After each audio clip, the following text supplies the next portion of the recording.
Ավարտական փուլում է Գավառ քաղաքի Միքայելյան փողոցի հիմնանորոգումը, ևս մեկ շաբաթ եւ աշխատանքներն ամբողջությամբ ավարտված կլինեն։ Փողոցը հիմնանորոգվում է Գավառի 2025 թվականի սուբվենցիոն ծրագրերի շրջանակում։ 435 միլիոն դրամ արժեցող ծրագիրը համամասնորեն ֆինանսավորվում է պետական եւ համայնքի բյուջեներից։ Ծրագրում ներառված են նաեւ փողոցի վրա գտնվող 16, 18, 20 բազմաբնակարան բնակելի շենքերի բակերի բարեկարգումը։ Շատ ահավոր քարքրայի մեջ ենք ապրել, ճիշտն ասած, փոշու, կեղտի Ազիզյան, իսկ հիմա շատ լավ, երանի ենք տալիս արդեն այս օրերին, որ լույսը բացվի,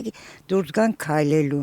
շատ հաճելի է մեր համար։ Փոզը կդր երեխեքն ելնում են լավ էծանի են քշում, ես էլ տաքսի եմ քշում, առաջ շոտ էր թոզը, լատոգները շատ էր, բայց մկա դուրան էթում են գալում են։ Կատարվել է հիմնանորոգման աշխատանքներ, գրունտի մաքրում, հեռացում 17 սանտիմետր աստիճան, խճային հիմքի տեղադրում բիտումով ներծծումով եւ ասֆալտապատով 5 սանտիմետր աստիճան։ Փողոցի հիմնանորոգումը մեկնարկել էր դեռևս նախորդ տարի։ Շուրջ 1400 գծամետր երկարությամբ փողոցի 800 գծամետր հատվածն ասֆալտապատվել էր, սակայն եղանակային անբարենպաստ պայմանները հետաձգեցին հիմնանորոգման ավարտը։ Այս տարի աշխատանքները վերսկսվեցին մեծ թափով։ Ասֆալտապատում է կատարվել 16400 քառակուսի մետր հատվածում, 4400 քառակուսի մետր էլ կազմում է կառուցված մայթերի մակերեսը։ Տեղադրվել են բազալտե եզրաքարեր եւ բետոնե սալիկներ։ Կառուցվել են նաև ներքին ջրահեռացման համակարգ։ Կատարվել է ներքին ջրահեռացման աշխատանքներ, տեղադրվել են անձրևանթունիչներ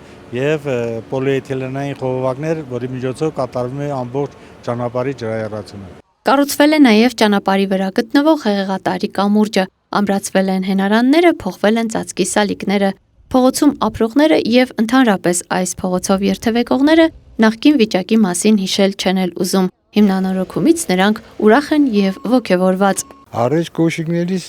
հերոպե մեկ պետք է սրբենք, մի առավոտ մի հատ սրբում ենք, մեկ էլ ինքսի առավոտ ենք սրբում։ 40 տարի է համարյա մենք ստեղ բնակարան ունենք, այսպիսի բան չենք տեսել, շատ շնորհակալություն նախաձեռնողներից, որ կարող ենք սրանից հետո երեխան նորմալ գնա դպրոց, մենք քայլենք, նորմալ փողոցներով տաքս են կանչում, ասում են այդ ինչ վիճակա ձեր փողոցները, մենք չենք կարող բարձրանալ այդտեղ։ Շատ շնորհակալություն բոլոր նախաձեռնողներից, որ այսպիսի աշխատանք են անում։ Միքայելյան փողոցում կատարվելու են նաև գծանշման եւ ճանապարհային նշանների տեղադրման աշխատանքներ, որից հետո փողոցը կհանձնվի շահագործման։ Ալարտ Մանուկյան, Գավառ հեռուստաընկերություն, Գեղամա օր։